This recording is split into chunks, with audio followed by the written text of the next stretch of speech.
আজ জন্মাষ্টমী, তাই এটা স্পেশাল কিছু বানানো যাক। আজকে বানালাম নবাবী পনির। নমস্কার বন্ধুরা, আজ আমি বানাবো নবাবী পনির। নবাবী পনির বানানোর জন্য প্রথমে আমি 300 গ্রাম মতো পনির নিয়েছি। ওটা ভালো করে কেটে নেব, ছোট ছোট টুকরো করে কেটে নেব।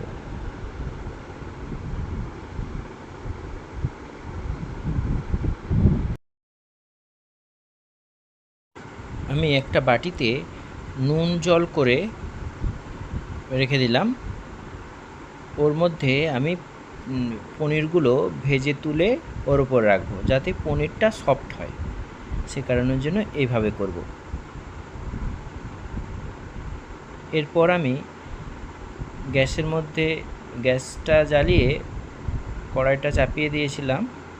এবার কড়াইটা গরম হয়ে গেছে, ওর মধ্যে আমি তেলটা দিয়ে দেব, সাদা তেল বা রিফাইন্ড অয়েল। এটা দিয়ে দেব।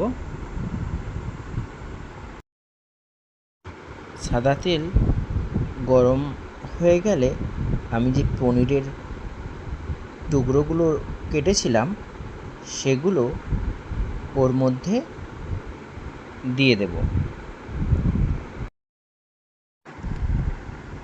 পনিরগুলো হালকা লাল লাল ভাজা হয়ে গেছে কিছু পরিমাণে।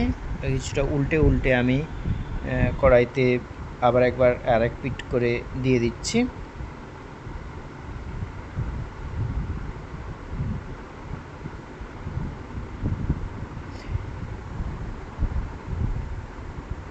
হালকা আঁচে আমি পনিরগুলো ভাজছি, যাতে পুরো ফুল আঁচ দিলে কালো হয়ে যেতে পারে।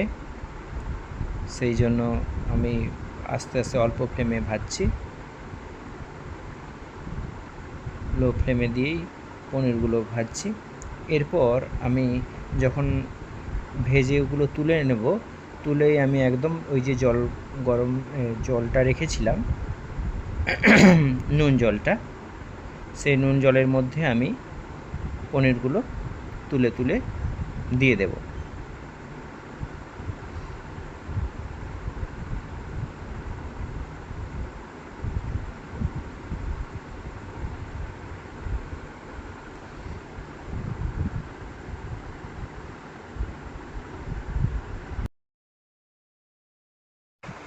এরপর ওই কড়াইয়ের মধ্যে আমি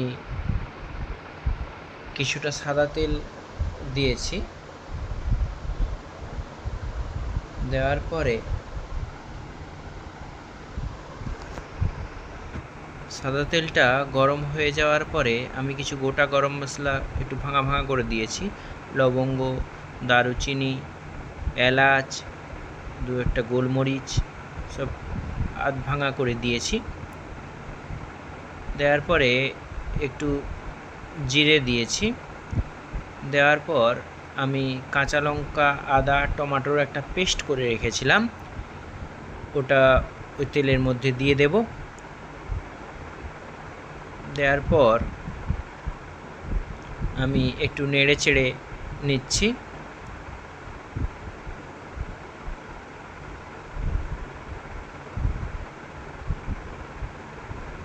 মশলাটা একটু ভাজা ভাজা হয়ে যাওয়ার পরে আমি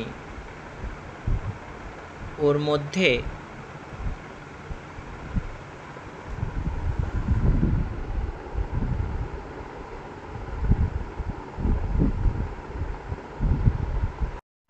কাশ্মীরি লঙ্কার গুঁড়ো দিয়েছি।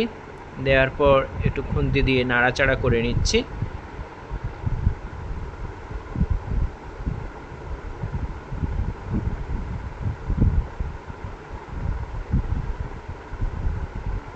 ভালো করে নাড়াচাড়া করার পরে ওর মধ্যে সামান্য হলুদ গুঁড়ো দিয়েছি, দিয়ে অল্প পরিমাণ জল দিয়েছি। জল দিয়ে ভালো করে নেড়ে চেড়ে নিচ্ছি। এবার মশলাটা ভালো করে ফুটে উঠলে আমি জিরে গুঁড়ো, ধনে গুঁড়ো দিয়েছি। দিয়ে মশলাটাকে ভালো করে নাড়তে থাকবো।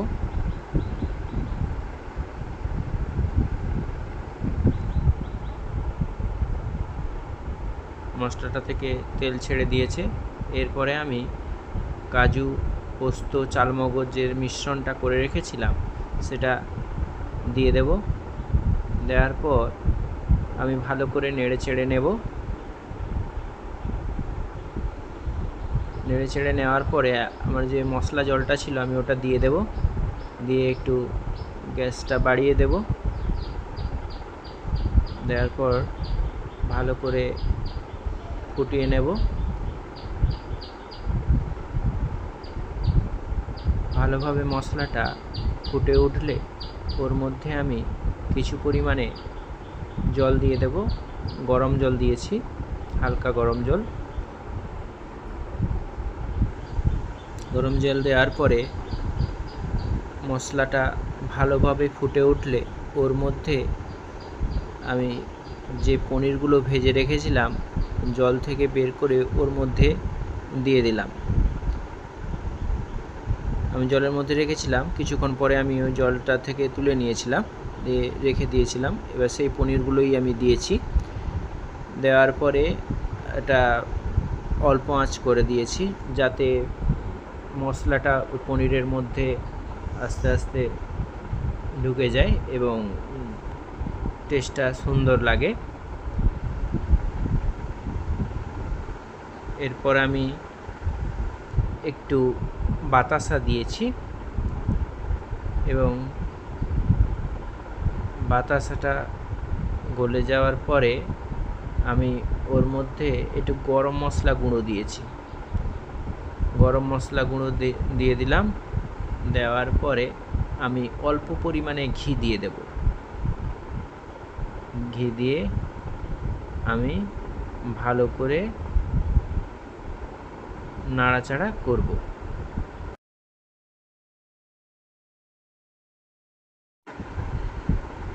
ভালোভাবে নাড়াচাড়া করে নেব।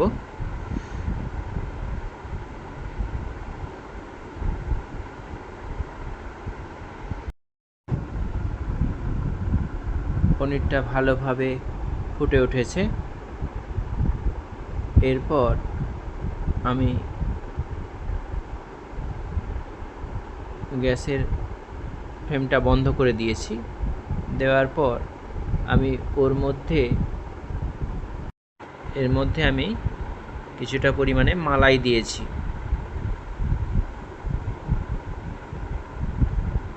এই মালাইটা আসলে দুধের সর, যেটা আমি দুধ থেকে বের করে নিয়েছিলাম এবং এটা ভালো করে চামচের সাহায্যে আমি ফেটে নিয়েছিলাম এবং ওর মধ্যে আমি দিয়েছি যাতে টেস্টটা আর ভালো হয়, সেই কারণের জন্য।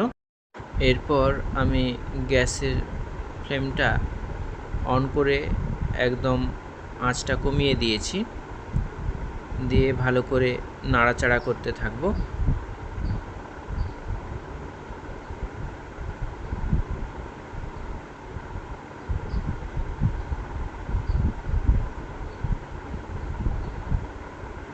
ভালোভাবে নাড়াচাড়া করে দিয়েছিলাম। এরপরে গ্রেভিটা ফুটে উঠেছে। আমার নবাবী পনির প্রস্তুত হয়ে গেছে। অবশ্যই বাড়িতে একবার ট্রাই করবেন। খেতে দারুণ লেগেছিল। আপনারা পরোটা বা লুচি বা রাইসের সঙ্গে বানিয়ে খেতে পারেন। ভালো লাগলে অবশ্যই শেয়ার এবং সাবস্ক্রাইব করবেন।